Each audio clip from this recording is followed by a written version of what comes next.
Hello everyone, I'm Ramsri. Welcome to my YouTube channel. In this video, I share my learnings from building 3 AI SaaS apps: Question.ai, Supermeme.ai, and Supertranslate.ai. And the topic of today's discussion is AI SaaS and why now. First thing is large language models, and second thing is serverless GPUs, and the third thing is vector databases. Let's get into understanding each of these in a high level detail. So before we try to understand what exactly and how these things are contributing, I'll explain you how difficult it was for me to host custom models. So when I started Question.ai, that is text to quiz apps, I trained a T5 transformer model. It's an open source text to text model, kind of like GPT-3 model, but it was smaller in size, and you could train it in your own Google Colab or small single GPU instance for fixed tasks. And I initially trained my question generation algorithms, that is, it can take some text and then generate a question and answer, kind of like FAQ from text. But as an individual bootstrapper, I had several issues to host it.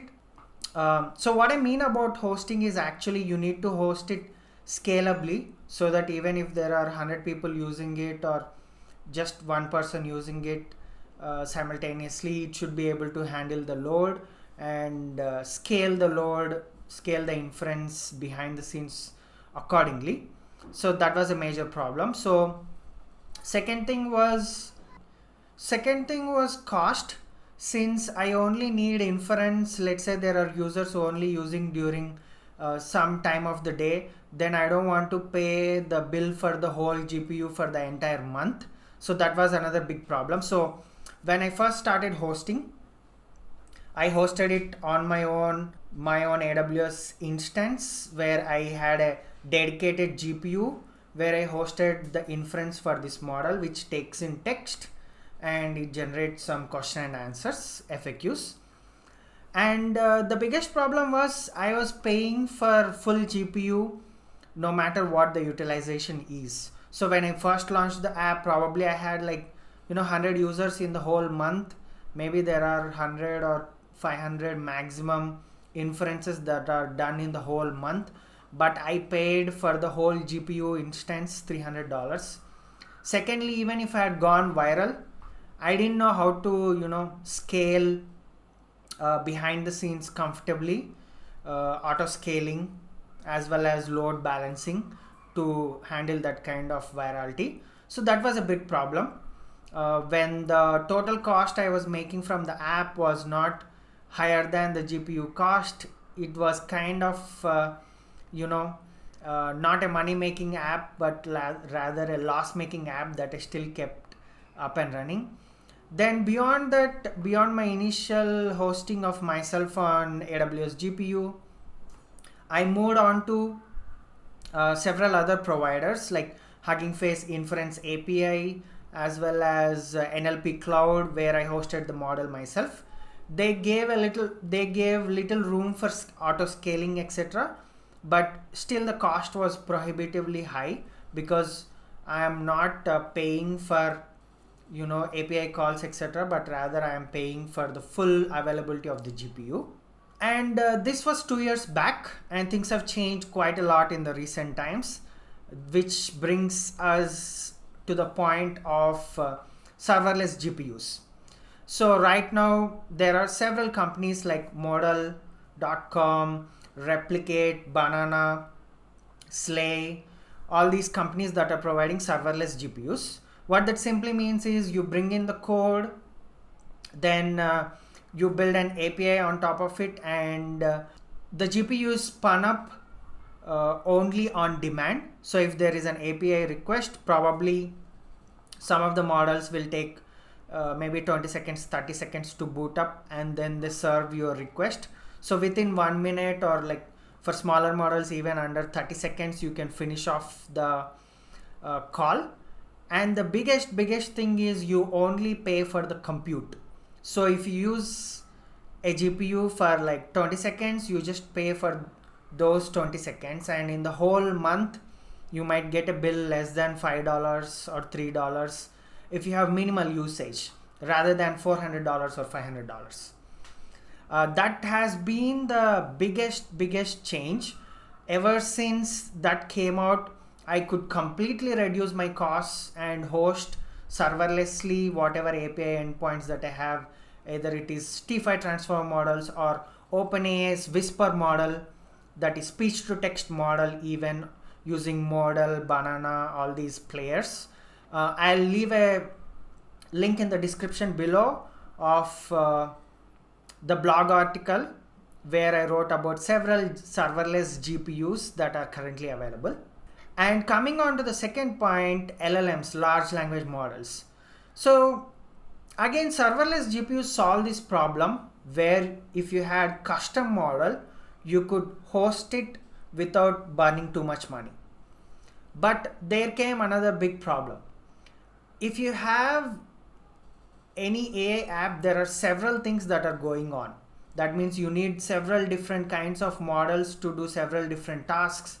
For example, you cannot just have, one deep learning model, large transformer model for keyword extraction, for summarization, for extracting named entities from the text, etc. So you cannot have an individual model hosted and scaled either serverlessly or non-serverlessly to serve the whole use cases of your app, right? Because your app might have several use cases that you need to chain together sometimes in order to do a task. Now here comes the biggest revolution, which is large language models. So if you take models like GPT-3, A121 Labs, and Cohere, etc., Anthropic, all these are providers of large language models where you also pay per use, pay per tokens or the amount of text that you give. But the biggest advantage is you can have a single model, let's say GPT-4 or GPT-3, that can do all these tasks, several kinds of natural language processing tasks, depending on your initial prompt. So previously you had to custom prepare and train and fine-tune models for your individual use case. Now there is a large language model which can on the fly adapt to your use case by just showing few examples in the prompt if necessary, few short prompting. But at the end of the day, there is a single model that is scalably hosted, and you can use that model to solve most of your AI natural language processing problems.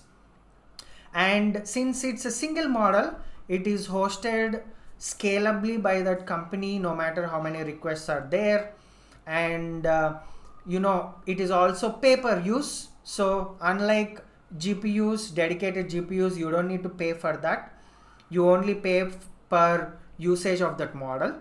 So these two things that we discussed, one, solve the problem of paying only for the compute of the custom models, and the second thing solved for general purpose model that is scalably hosted that can do several tasks instead of you fine-tuning individual models. So these two big revolutions combined with the last revolution that we are going to talk about, which is vector databases, have immensely progressed the AI SaaS development process. Coming to vector databases, what they simply are is you have some text, you convert that into vector and you store that text. And why are vector databases popular nowadays than previously? There are several reasons. First of all, there are very good text to vector models that came out in the last 2-3 years. Either it is open source like sentence transformers or embeddings from the companies themselves, from OpenAI, from Cohere, etc. And what exactly happens is that now you can take in any text, you can convert that into the vector and store that vector in this database. So if you have any new search query, instead of just doing keyword matching like how it was done with Elasticsearch or Solr 3-4 years back, nowadays even they have vector support, vector database support as well. But nevertheless, if you take 4 years back, most of the search was based on keyword search. So the keywords have to match in order for you to retrieve that result. Now, if you just take simple example like children playing in the park, and let's say if you have images that are tagged with kids running around in the garden, there are no common words between children playing in the park and kids running around in the garden. So you will never be able to retrieve this image for your search query of the user previously, unless you had some synonyms like children with kids, etc., all these things. But now what can happen magically is you can store the vector, you convert that kids running around in the garden into a vector and store that, and automatically when a search query comes, that is converted into a vector, and the most similar result, closest matches are retrieved, and now you get the power of synonyms and all these things automatically. And the biggest improvement is you can even do it in a multilingual way. For example, you could tag it in English, for example, kids running around in the garden, then you have a search query in Hindi or Spanish, etc. Still the vector embedding will be close together so that you can retrieve the matches even if someone types the query in 100 plus languages. That's the power of it. Now you might ask a question, these vector embeddings were also there previously, as well as these retrieval things like Face, Spotify, ANN, nearest neighbors, all these libraries were already there. Why are you talking about vector databases all of a sudden? Now you need to understand one thing here. A database is not just about fast retrieval for a query. For example, if you have Pixabay or Unsplash, etc., like an free image search algorithm, you need to even update your library continuously. So you need to do CRUD operations, that is create, read, update and delete. That means behind the scenes, maybe you'll add another image for children playing in the park or children playing in the sand, etc. So you need to update, as well as the vector index needs to be updated, or you might delete some image if it's unnecessary. So you need to update, read, delete, or do all these things. So these vector databases support these CRUD operations, like database CRUD operations, and reindex them very fast. Also distribute the nodes and your data, even if you have millions of data across multiple nodes, etc. So these vector databases provide that flexibility to do fast CRUD operations at million vector scale, etc. That has been another big revolution. So these three are the major contributing factors to building AI SaaS, at lower cost, and being able to do it as an individual bootstrapper or with a small team without burning lot of cost with GPUs or training your models and things like that. So essentially, you don't need to train custom models. That's taken care by large language models most of the time, because it's a general purpose language model and you can adjust with prompt. So it can serve the purpose of avoiding training custom models. Second thing is, you don't need a lot of cost, because you have serverless GPUs now, where even if you have custom models, you can host them scalably, reliably, and save on costs hugely. And the third thing is these vector databases. Now that you have these managed scalable vector databases like Pinecone, Milvus, Weaviate, you can just convert it into a vector using GPT-3 API and put that vector along with some metadata in these vector databases, and then you can build your applications where you can, build interfaces for search, etc. All these things contribute to lesser cost, less R&D time, so that you can focus more on customer growth, etc. So that's the biggest advantage, and why it is the right time to build AI SaaS now. Thanks for watching till the end, and if you like my content, you can check out my course, Practical Introduction to Natural Language Processing, at the link below. Thank you.